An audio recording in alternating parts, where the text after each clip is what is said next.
बिस्मिल्लाहिर्रहमानिर्रहीम। अस्सलाम वालेकुम। हम first year mathematics chapter number 12 को स्टार्ट किए हुए हैं और उसकी फ़र्स्ट एक्सरसाइज का आज क्वेश्चन नंबर 3 करते हैं। क्वेश्चन की स्टेटमेंट है कि evaluate each limit by using algebraic techniques. So limits वाले क्वेश्चंस को हम सॉल्व कर रहे हैं, लेकिन यहाँ भी हम कुछ अलजेब्रिक टेक्निक्स यूज़ करेंगे जिससे ये कैलकुलेशंस हमारे पास ईजी हो जाएंगी।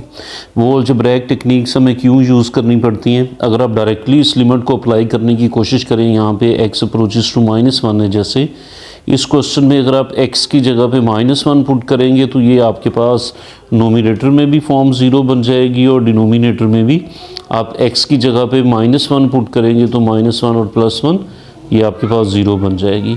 सो अगर आप डायरेक्टली जो है वो लिमिट्स को पुट करने की कोशिश करते हैं तो हमारे पास 0/0 फॉर्म बन जाती है, जो कि इनडिटर्मिनेंट फॉर्म है, हमारे पास सॉल्वेबल नहीं है। तो ऐसे क्वेश्चंस को सॉल्व करने के लिए हम कुछ अलजेब्रिक टेक्निक यूज़ करते हैं। वो वही हैं जो अलजेब्रिक फार्मूलाज आपने प्रीवियस क्लासेस में पढ़े हुए हैं।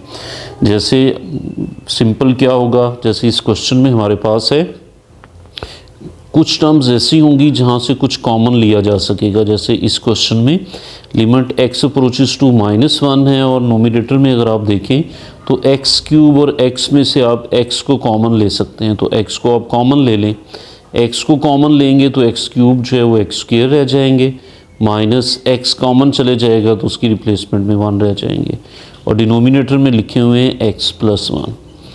और मीन्स कि हम कुछ कॉमन ले सकते हैं और उसके बाद जो अलजेब्रा के आपके कोई बेसिक से फार्मूलाज हैं 2-3, वो फार्मूलाज यहाँ पे अप्लाई होंगे। अब ये x, इस x² -1 को हम लिख सकते हैं x-1 इंटू x+1। ये फार्मूला हमने अप्लाई किया वो a² - b² वाला, तो 1 को भी 1² लिख सकते हैं, और डिनोमिनेटर में है जी x+1। अब जब आपने ऊपर उसको एक्सप्रेस कर दिया तो x+1 से x+1 कैंसिल आउट हो जाएंगे और हमारे पास यहाँ पर रह जाएंगे लिमिट x अप्रोचेस टू -1 और ये रह गए x इंटू x-1। अब आप यहाँ पे लिमिट अगर अप्लाई करते हैं तो ये 0/0 फॉर्म नहीं बनती, बल्कि सोल्यूशन हमारे पास आ जाएगा। अब आप लिमिट अप्लाई कर दें, x की जगह पे -1 अप्लाई कर दें तो ये फर्स्ट x की जगह पे भी -1 और नेक्स्ट जो ब्रैकेट के इनसाइड x है उसकी जगह पे भी -1 एंड नेक्स्ट -1 ऑलरेडी लिखा हुआ है तो वो तो हमने वैसे ही लिख दिया। ये हो गए -1 into -1 and -1 it will be -2, -2 -1 से मल्टीप्लाई होगा तो दिस इज़ +2। तो ये हमारे पास आंसर आ गया। तो आप देखें डायरेक्टली जिसमें आप लिमिट पुट करके 0/0 बन रहा था हमारे पास, उस पर अब हमने कुछ कैलकुलेशंस की, सिंपल सी कॉमन जहाँ से आ रहा था वो कॉमन लिया। वो जो फार्मूला बन रहा था a² - b² की फॉर्म में, उसको आपने एक्सप्रेस किया a - b और a+b वाले फार्मूले से। तो सिंप्लीफिकेशन के बाद जो ये जो डिनोमिनेटर में टर्म 0 बना रही थी वो कैंसिल आउट होगी हमारे पास। तो फिर आप इसमें लिमिट को अप्लाई करें और हमारे पास आंसर आ जाएगा। इसी तरह पूरी इस आपका जो क्वेश्चन नंबर 3 है, इसमें आपने ये बेसिक्स फार्मूलाज ही अप्लाई करने हैं। कहीं स्क्वायर का होगा, कहीं क्यूब का होगा, कहीं फैक्टराइजेशन करनी पड़ेगी आपको। तो सेकंड थर्ड भी ऐसे ही हैं। एक फोर्थ पार्ट हमने चूज़ किया है, उसमें देखें तो क्वेश्चन नंबर 3 का ही पार्ट नंबर 4, इसमें अगर आप देखें तो हमारे पास लिमिट x अप्रोचेस टू 1। सबसे पहले आप देखें क्या जो सारी टर्म्स दी हुई हैं नोमिनेटर में, इनमें से कुछ कॉमन आ रहा है? सभी में से तो कुछ भी कॉमन नहीं है, क्योंकि लास्ट में 1 है। फर्स्ट 3 में से तो x हो सकता था, लेकिन लास्ट में 1 है। तो आप इसमें क्यूब वाला ही एक टर्म जो है वो हमें नज़र आ रही है, तो वो क्यूब का फार्मूला हम यहाँ पे बनाने की कोशिश करते हैं।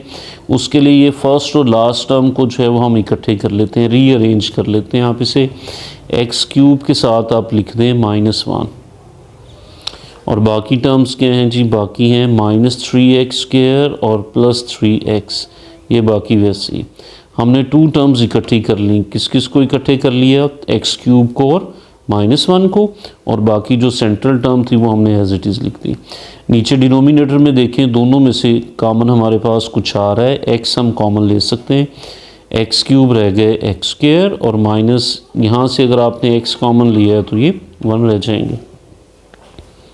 सो ये लिमिट x अप्रोचेस टू 1। अब आप फर्स्ट 2 टर्म्स पे अगर क्यूब का फार्मूला अप्लाई करें तो ये x³ है और 1 को हम 1³ लिख सकते हैं, तो इसको हमने एक्स क्यूब लिख दिया और 1 को 1 क्यूब लिख दिया। माइनस बाकी टर्म्स में से देखिए नेक्स्ट टू में से तो 3 भी दोनों में है, तो एक -3 कॉमन ले लें। एक्स स्क्वायर और एक्स में से हम एक्स कॉमन ले सकते हैं, तो -3x अगर आप कॉमन ले लें तो यहाँ पे x रह जाएंगे, माइनस कॉमन लेंगे तो नेक्स्ट साइन चेंज हो गया, प्लस से माइनस हो गया और 3x पूरा हमने कॉमन ले लिया तो उसकी जगह पे 1। और नीचे हैं x स्क्वायर -1 को प्रीवियस क्वेश्चन ही की तरह हम यहाँ पे भी लिख देते हैं x -1 एंड x + 1 की फॉर्म में। ये होंगे जी लिमिट x अप्रोचेस टू 1।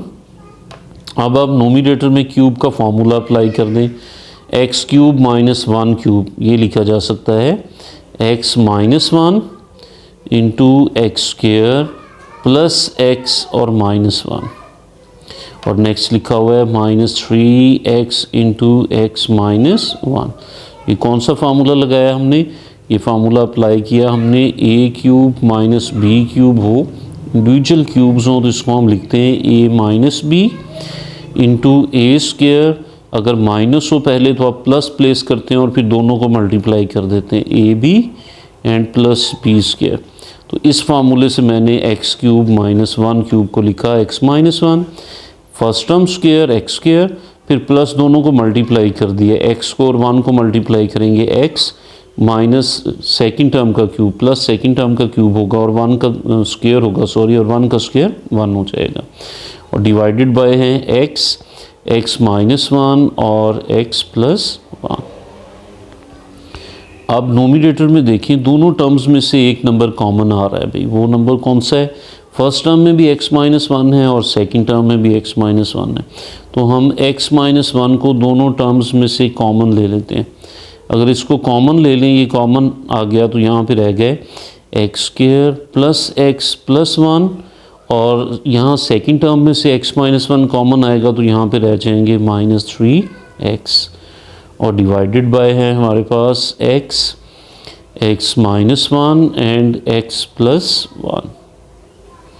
अब ये x -1 आप जो कॉमन ले चुके थे ये इस नीचे वाले x -1 से कैंसिल आउट हो जाएगा।